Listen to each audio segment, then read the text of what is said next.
Hello and welcome to the Unique CPA with your host, Randy Crabtree.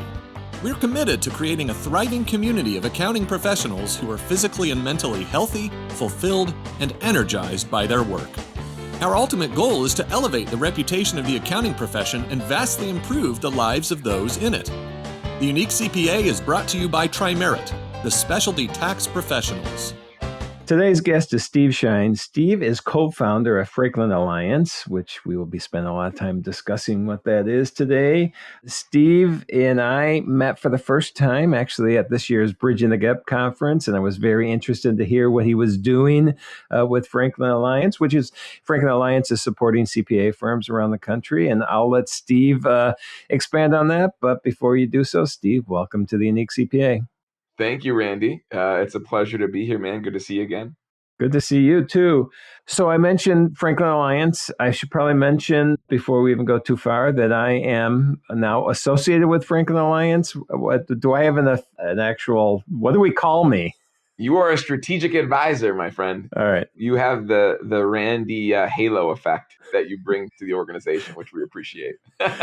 Yeah, well, I'm excited. So let's go into that. Actually, before we even do, because this is something that I think you started with in the last few years, but before Franklin Alliance, give us a little background on yourself.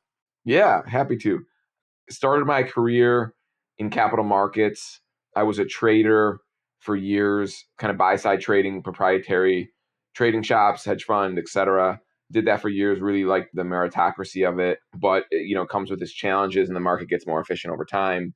And so pivoted out of that into entrepreneurship kind of serendipitously. We were building software for capital markets participants. And then as that kind of grew and we kind of increased our subscription base, realized that the recurring kind of software model was pretty nice and it was less risk and less stressful. So kind of pivoted that way a little bit, ultimately exited that business to a strategic and transitioned into venture capital.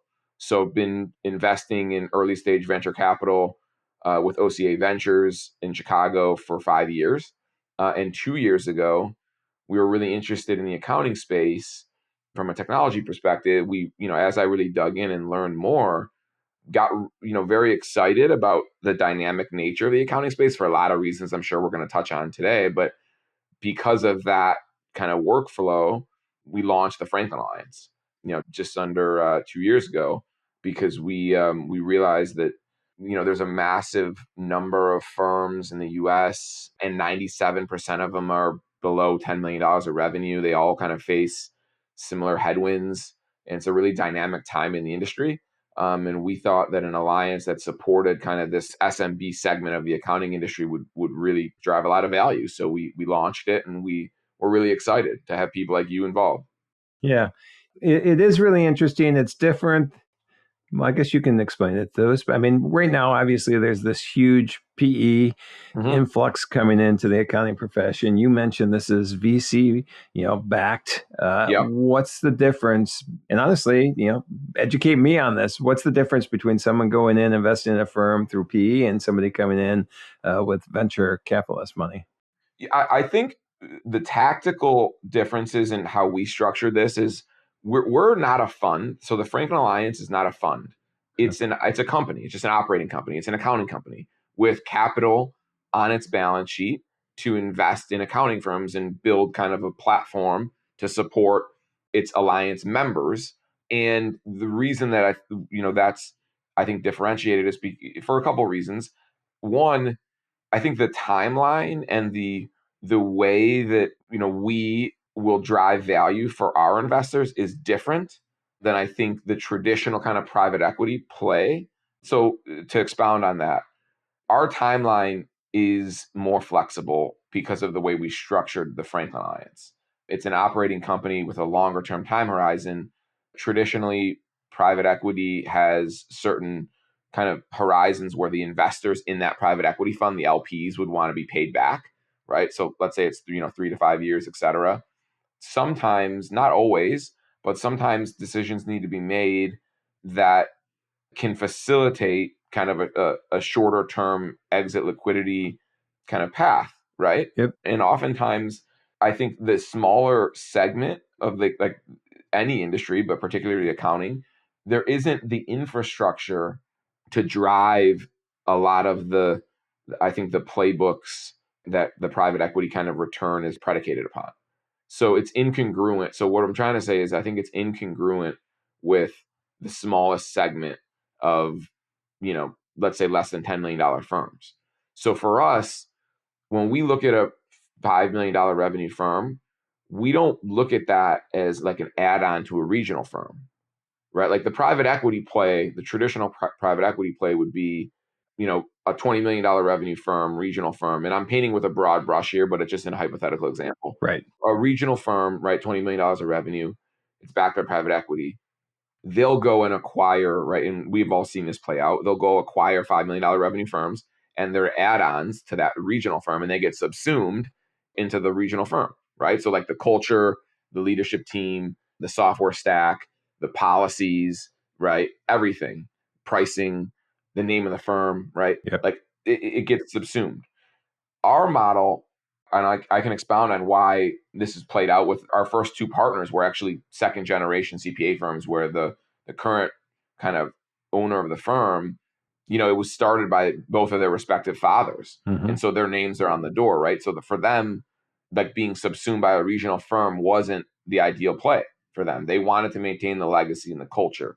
So there aren't that many options for a $5 million revenue firm that, for example, right, that wants resources, wants to grow, wants capital to do acquisitions, wants all of the resources of a larger firm or more of them, but doesn't want to be subsumed by a regional. And so that's kind of where we have come in. And that's why our model of growth is kind of different and more kind of, I would say, patient capital than like what people, I think, presume typically when they think about traditional private equity. Does that make sense? Yeah, that does make sense. Well, some. I learn every time I talk to you or anybody. So, but it does make sense. And what excited me about what you're doing is that you just mentioned it. These smaller firms don't have all the options that a larger firm has. They do want to stay independent at times like this, especially with that second generation firm, but they don't have the capital either that they need to maybe compete. I mean, it's as a $5 million firm, you're competing with $1 million firm, but you're also competing with a $20 million firm. Right. And you're kind of stuck in the middle. And what I've seen is that those firms are the firms that are struggling the most because they just don't have the capital to get the technology in place that they need. The pricing models are different if you're competing with a $1 million firm than a $20 million firm often. And so getting those things all tied in is super important. And so you coming in and giving them an opportunity to, whatever their goals are, and I assume each individual, firm coming in has their own goals, and you can kind of structure what makes sense for them. Is there a common theme of why people are, becoming part of the Franklin Alliance? Do you call it the Franklin Alliance? Yes, Alliance? I do. Exactly. The Alliance, the Franklin Alliance. Exactly. Yeah, that's well said. There has been a common theme among the first partners that we've brought onto the platform. It's been a couple of things. It's diversification of resources. It's a growth-oriented partner. The economics help, right? Because, an individual firm is valued as an individual firm, whereas an individual firm that's part of the Franklin Alliance, inherits the valuation of the Franklin Alliance. That helps. Like out of the first several firms that we partner with, it actually is less to do with succession than it is with growth. Okay. Now I don't think that's going to be ubiquitous across our platform. We actually have a partner right now that we're talking to, we're under contract with, that, we haven't formalized, we haven't finalized the onboarding yet, but we're under contract. We're really excited to partner with him. And I think for him, it's more, succession based, with the excitement factor of what we're doing and wanting to add value and contribute to it, which I think is, reciprocated on both sides. But I think what's interesting for our platform, and you highlighted it nicely, which is we don't, meet someone and try to articulate their goals for them. We want to understand what their goals are. And if we can help them with them, then maybe we can be a great partner and we can explore it. If we can't, then that wouldn't be a good fit for either of us, right? So I think the through line so far, we have partnerships with two firms. We're under contract with several others. If we were to be able to get through all of the deals that we have kind of all of our partners, if we were able to formalize all of those partnerships within kind of the remainder of the year, I think we'd be at maybe 6, 5 to 6 partners at the Franklin Alliance with kind of multiple offices throughout the US. I think if that happens, 40%, I would say, are acutely interested in succession. The other 60% are more interested in growth, I would say, roughly. Yep. But everyone likes having an embedded succession plan. Right. I mean, it's nice that, like, our goal is that if you want to grow your firm for the next 5 years and you want to have an embedded succession plan, we can provide that. I mean, like, we want our platform to be able to provide the liquidity for you. Let's say you're running your firm, in 3 years, 5 years, you want to start selling your equity to the platform and taking cash off the table. Like, we want to be able to facilitate that. Right. So let's talk about the mechanics of that then, of how you're coming in now with firms currently, because obviously there's some cash infusion that you're doing with them now. Yeah. Are they retaining equity? What's the mechanics of how it looks with being part of Franklin Alliance? Yeah. So our model, I guess it's why we use the word partnership, because our main model is to find, a partner that values the resources, and, we have kind of alignment with, like, goal specific alignment, and they want to be, in most cases, again, I don't want to paint with a broad brush, but this is kind of what's been representative so Yep. far, is that the owners of the firms want to maintain, right, the legacy, the culture that is currently existing in the firm, right? They want to own a significant piece of the cap table of the firm, right? So our partnerships have been ranging from, like, someone wanting to own, let's say, 20% of the firm to 40, and we're flexible. So if someone wanted to propose something to us, we would listen. At the end of the day, what we care about most is just partnering with the best people that share the vision with us. So our CEOs, our leadership teams own a significant piece of the business. And then we are their teammates. We invest alongside them. So, people can take cash off the table. They can diversify their net worth a bit, right? They have capital for growth and for acquisitions if they want. They can leverage some of the operational kind of pillars that we have, which I can touch on.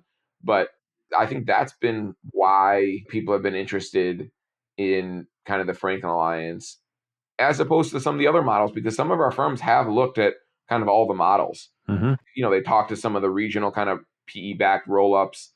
They talked to some regional firms. They were considering, right, like, what's the next chapter of their firm and their future look like? And if they didn't want to go at it alone, who are the partners that potentially exist? And so we like when people do that, because if they've done that and they're aware of all the different options and they like our model, then we have some type of, behavioral alignment in terms of goals. And by the way, for firms, we have a one pager on this. If people are interested, there's a one pager that we put together. It's on our website in the DocSend link, where it outlines all the different potential partners for CPA firms. So that could be like an individual firm looking to acquire a firm, right, with an SBA loan. That could be a regional firm looking to acquire a smaller firm to add either a new location or just, expand service offerings. It could be a PE-backed regional firm acquiring a firm, right? There's all of these different options. And so we try to break down in a matrix style, like, what do each of those options mean and how do they impact kind of a small firm? Okay, that's very cool. I should probably look at that. We'd love your feedback, man. Yeah, you definitely, you've been around the industry. You're an OG in the industry. We'd love your feedback, of course. Yep, I'm old. That's the whole point, right? No, that's wisdom. That's wisdom. Wisdom is earned. Wisdom. You know what? I like how you said that, because this is a new passion of mine, not to get off topic, but I think, writing a new keynote just on this whole stages of your career and what the best use of your time is. And at this point in my career, the best use of my time is, as you put it, wisdom. It's things I've learned over the years. It's relationships I've built over the years. And, I'm not going to be the technician that I was 20 years ago, and I don't want to be that technician, but I have a lot to offer. And I think people don't see that. So we're going on a tangent for a second. We'll pull it back to Franklin Alliance. But I think this is something like this is, I think, important even with the firms you're working with, where they can actually step back from something that they don't have to do, that they've been, just the production person the entire time. And they realize I can't do the growth if I'm doing the production, and I'm more valuable with the relationships I build. So I assume those are some of the things you're seeing in this. Well, that's so well said. And it dovetails perfectly into one of the things that we try to do as we talked about earlier, like you being a strategic advisor, what we try to do is bring together people like you. We have a strategic advisory board that's composed of people like you, like Rick Dreyer, who was the CEO of Wifley, right? Chairman of the board, Wifley, retired. People like John Siegel, who grew his firm in Chicago and sold to Aprio, Kimmy Allen, people that have made an impact in the accounting industry and have seen a firm go from either like 0 to 5 million or 5 to 15 or 15 to 50 or 50 to 100, or even in the case of Rick, a very large firm, right? Oh And yeah. it's what you just highlighted. It's helping people not reinvent the wheel. Right. So like they can lean on the wisdom of people that have done it, so they can not stub their toes around every corner. They might be able to have a little, lean on someone else to share some feedback and life experience with them. And that strategic kind of advisory board, that's like those people meet with our firms as much as our firms want to meet with them. And the people that are proactive and growth focused, like they want to be a sponge and learn from the wisdom that people like you can impart. And so I like what you just said with that, also the freeing the people up. And two, when they are in this, hey, we want to be part of Franklin Alliance because, we want, I'm not looking to retire next year. I just don't have the opportunity to grow the way I want with, the staff I have because I have to do so much right now, or I don't have the funds available. This investment that you give to them that if they keep 40%, let's say in that scenario, I assume someone that wants to grow is going to want to keep a bigger percentage. Exactly. That money, that 60% buyout, let's call it, that they get from you, is that something that then they use to invest? Is that something they personally just go invest for themselves for the future? Is there a requirement that's used in any way? No, there's not a requirement. I think it's case by case. I think it's really dependent on which stage in life someone's in. Like Brent was our first partner. Brent's young. Brent has his whole professional career ahead of him. Arguably, he could work for 20 years if he wanted. I don't want to speak for him, but he's a young guy. He's a spring chicken. Like, so for him, it's all of our partners are actually pretty young, and so far, and so we do have a one partner who, like I said, is more interested in succession. So for him, it might be taking those chips off the table, financial stability for him and his family, because he might not want to work for as many years prospectively, right? So for Right. him, it might be take the chips off the table, reinvest elsewhere, financial obligations for him and his family, right? But for others, it's like double down. It's how do you double down? Right. How do you diversify your wealth a little bit and kind of excel in what you're doing? So there's no recipe that people need to follow. I think it's really kind of just predicated on where in life they're at. Yeah, and you're being a good partner and just helping them wherever they need. So let's talk about just what you said. There's somebody, hey, maybe it's a year or two, he's going to be, someone else may be around for 20 years. What happens in that 1 or 2 years that they want to get out, or the 20 years someone else gets out? Does Franklin Alliance buy the rest of them out, or how does that mechanics work? That's our kind of North Star. The North Star is we want to be like a vehicle that can provide kind of two-way liquidity. So for example, we're already doing this now. We want to empower the mid-level aspiring leaders of firms with equity. Even in some cases, it's option pool type equity where, they haven't purchased the equity in the firm, but they're adding tremendous value and they're up and coming leaders of the firm, and we want them to be owners, in parallel to us and the ownership teams of the firms. So we want to facilitate that and finance that, right? So that's one way we're providing capital and we're facilitating kind of financing the equity ownership for people that maybe don't want to put up or can't afford to put up the capital because of the stage that they're at in life. That's one kind of aspect. And the other is if they're closer to the tail end and they want to start winding down or transitioning, et cetera, we want to be able to facilitate their ownership transitioning directly to us. So they can kind of sell out a piece of their ownership every year. They know they have an embedded succession plan, right? Their firm is worth more because they're growing, they have the resources around them, and then they can sell out whatever piece they're interested in over whatever period of time they're interested into the platform. So basically it becomes this like kind of virtuous cycle of liquidity where we can provide liquidity, and then we could also provide kind of equity. We're only 2 years into the journey. So I think, I don't want to sell it as if we're there. Like we're not. We're learning, we're growing. We're 2 years in. I think we've had a lot of momentum and it's exciting. I think the North Star is a little bit of a ways away. How's the saying go? Like, small steps can combine to become a long journey, right? I think Right. that's like where we're at. And like, so the North Star is like, we started to structure that with people to enable them to kind of sell equity back to us, and also with kind of with aspiring leaders to enable them to get equity earlier, and we facilitate that. And I think that as we just onboard more firms and more people, and we have more aspiring leaders, it'll just grow. That's our kind of our plan and our hope. Okay, and that's great. We talked a lot about the financial end of things, but really you mentioned earlier the operational things that you can bring to these firms that become part of the alliance. Let's Mhm. expand on that some more then. Yeah. So it's several different kind of verticals. I'll go through each of them. So one of them is recruiting. Recruiting's a big one because we're all aware of the talent kind of dynamics in the accounting industry, right? I'll spare everyone the statistics. I'm sure they've heard them, right? So Yep. recruiting is a big one. And not only do we, have kind of dedicated resources at the parent platform level for our firm's recruiting, we also have seen that the narrative helps, because we've had one of our firms, for example, is, recruited, an aspiring leader who's doing great. And, they joined the firm because they were excited about the narrative that the leadership team at that firm was sharing with them, right? Because they knew that they were partnered with us. They knew that they had capital for growth. They didn't want to sustain as a few $1 million revenue firm kind of into the future and then just pull all the capital out every year. And, they wanted to reinvest. They wanted to grow. They wanted to do acquisitions, right? So like that narrative, and talking to like all the Franklin Alliance co-founders, I think that's what pushed this gentleman over the line to join that firm. And I think that you spoke to this, the principal of that firm. I think he would tell you that the reason that that gentleman joined is because he was a part of the alliance, and we take great pride in that.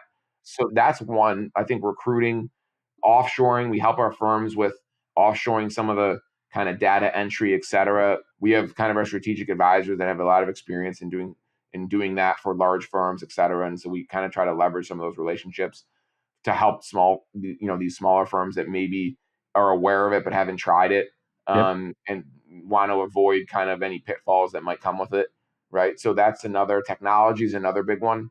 We want to be the technology compass for our firms because there's a lot of moving pieces right now. There's so many different players, so many, AI for this, AI for that. Like, how do you decipher between, what's valuable and what's just a shiny object? And that's hard, right? We know there's a lot of Oh, it is. yeah. And so we try to leverage our relationships with kind of preferred partners, not only to get them better pricing, but to get them kind of first exposure to products, have them lean on kind of us so that they can take that kind of off their plate for certain workflows, especially related to like tax, CAS. We're less focused on audit, but we're opportunistic. So I think those are big ones. Capital for growth is a big one. Like certain firms want to acquire other firms, Yep. right? They're in their whatever region they're in, right? And they know that there's a couple books of business in the retiring CPAs in the local area. They want to grow. They want to acquire them. One, they want help structuring the deals. They want help sourcing those deals. They want help, financing them, right? That's something that we do. And then I think the last is kind of like the strategic counsel, right? Like that's a bit the network aspect of having a group of people in a network where everyone's kind of in it together. And like we do fireside chats with our strategic advisors, and they just meet with our firm owners and Mm-hmm. chat about like what's top of mind. And those go in a lot of different directions, but it's great when, two firm owners are talking about challenges they face and they're bouncing ideas off each other. And then they're talking to some of our strategic advisors that have seen that exact issue and work through it, right? Like that kind of crucible creates a lot of value for everyone. So the other thing I want to say though is we're not prescriptive about it. It's not like every firm that onboards onto the Franklin Alliance has to use XYZ tax software. That's not how we operate. We want to be partners, right? If you're using UltraTax or you're using Lacert or CCH and you like it and it works for your firm, we want to support you. Like we don't purport to know your firm better than you. So we do have the flexibility, which I think is a big differentiator as it relates to like, Yeah. a regional accounting firm that acquires a small firm. Like that smaller firm has no, like they are forced to subscribe to whatever the larger firm is doing. So that's some flexibility that we offer. But at the same time, if you were to lean on us and say, hey, Steve, like, What practice management system should I be using? What should I be using to bind to? Is there any software that can support me in the binder building process for tax? Right. I don't want to chase down all the clients for K1 PDFs. I want to just have the AI do it. Like, we have some recommendations for things like that, and we can introduce and facilitate. But it's more of a partnership teammate perspective rather than like a prescriptive kind of perspective. Yeah, I love that aspect of what you were talking about with just the knowledge that you have that you're able to share from the other strategic, what am I? Advisors. Strategic advisor, yeah. There you go. Because they have a lot of knowledge. And so I'm a big fan of collaboration and community. And so you're kind of building this community aspect of it. Exactly. And that community aspect is just so important, I think, for every profession. But what I like about our profession is that it seems to be a major part of, we're not a hoarder of knowledge as a profession. We tend to share, and you're facilitating that sharing, which I like to see with the people that are part of the alliance. And the simple things like we mentioned early on, pricing. I mean, pricing is such a wide range of options, and people way underpriced, and people base on hours when they should base on value, or they should base on subscription.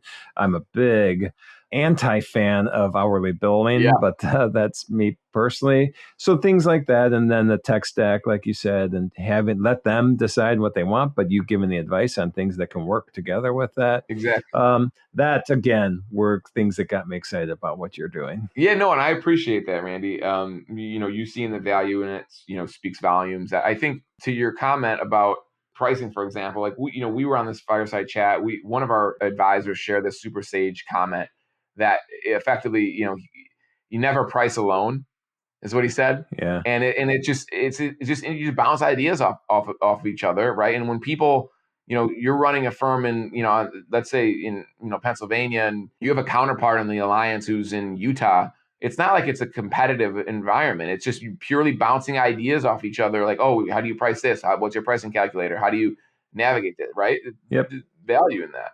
Yep. All right, so great. We talked about the financial end. We talked about helping with the operational. But what's this look like from are you meeting with them on an ongoing basis? Is it just when they have a question they call you? How does that relationship work that way?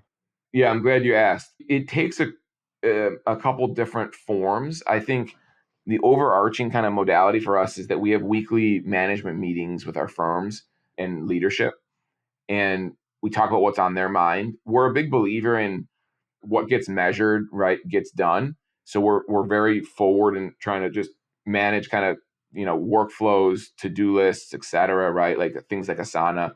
We want to help surface things like your goals, right? If you're running a firm, what are your goals, and help you elevate to be more working on the business rather than in it. Mm-hmm. So, and we do that by having kind of weekly meetings. We have a kind of a workflow list. We're using like some type of tool like an Asana, and we go through and we kind of check those things off, and we try to bring our resources to bear. And so things can change kind of as much or as little as you want them to as a firm owner. That's how it's transpired so far. So I would say we're kind of like an accountability partner to helping our firm owners. Yeah. No, that's great. That's because I think it's, when you're running the firm, you get too focused on, I think, clients, Right. like you just mentioned, working on the firm rather than in the firm. Yeah. It's too easy to just work in the firm on the clients and forget about everything else that's going. So that weekly, accountability is probably as valuable as anything. And I love the fact that you're doing that. So Exactly. all right. Well, I'm excited to see where this goes. I'm really, really impressed with what you guys are doing. I think it is a nice alternative option for people out there that, especially with the smaller firms, we didn't really define size. You mentioned 10 million and below. So before I even wrap up, what is like target market that you're looking at for this? So we try to be opportunistic in that we ultimately care about the best partners who are shared in our vision. I think, but in terms of guardrails, I would say roughly, 2 to 8 or 2 to 9 million. 10 million, I mean, again, that's a guardrail, but if you start going larger than that, maybe our value add would be, no, I don't want to say like less relevant, but I think we can help firms that are smaller make an impact faster. Right. Right. I think, and so that's why we focus, and there's so many firms in this segment. That's why we focused here. So I think it's, the real strike zone is like, yeah, I would say like 2 to 8. Yep. And I think that's probably a good range there that needs this, and that is harder for them to maybe team up in other areas. And so, okay, so if anybody wants to hear more, they want to at least see that checklist that you mentioned, or they want to get more, connect with you, where should people look? Yeah. So my email is, steve@franklinalliance.co, CO. And, our website, franklinalliance.co, has a bunch of resources on there. We're a big proponent of kind of just sharing the knowledge and the data that we've kind of acquired, because we want to pay it forward. And we think that'll ultimately just it'll pay us back in spades, right? If we pay it forward to the industry. For example, we collect data for, P&L benchmarking data that some firms, right, will charge, a small firm quite a bit to do a management consulting project and share that data. Like, we'll share that for free. If people are curious and they want to learn more, want to see some of the resources that we'll offer for free, even to non-partner firms, hit us up. That's our website. That's my email. We're trying to get more active on social, but there's only so much time in the day. Well, you just said another thing that made me realize that I knew there was more reasons that I liked you. One of my mantras is share your knowledge. That's something I've said for a while. It'll come back to you if you don't hoard it and you share it with others. Exactly. Amen. Well said. So before we finally wrap up, we've been talking about Franklin Alliance and what you're doing and the exciting things, but you are not just your job title. You are a human. I don't know if you realize that. And you have passions outside of work, and you have things you do outside of work. So I want to know what you love doing when you're not supporting your firms in the Franklin Alliance. Yeah, I'm happy you asked. And I think, as I was reflecting on kind of this new chapter for me, my wife and I, we live in the suburbs of Chicago. We recently moved because we have 2 little ones. We have a 1-year-old and a 3-year-old. So life for me has been a little bit of a cyclone, but it's exciting and it's full of love.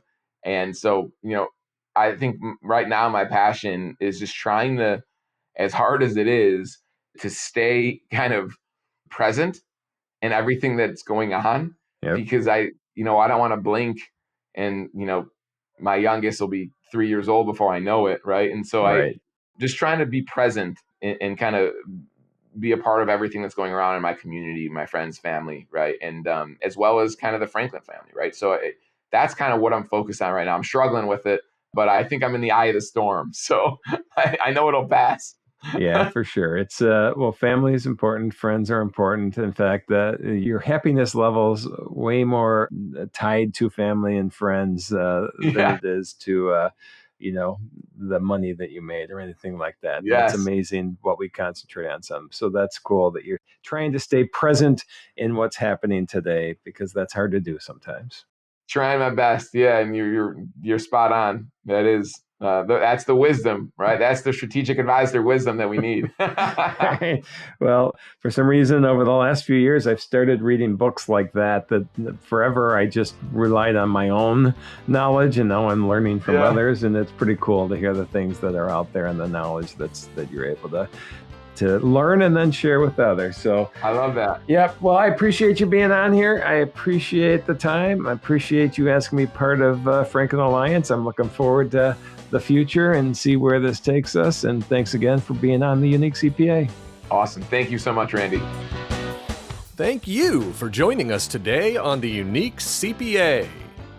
You can find the show notes for today's episode and learn more about TriMerit at theuniquecpa.com. Remember to subscribe and leave a 5-star rating on your favorite podcasting app. And join us next time for more expertise and insights on the Unique CPA. ProfessionalProductions.net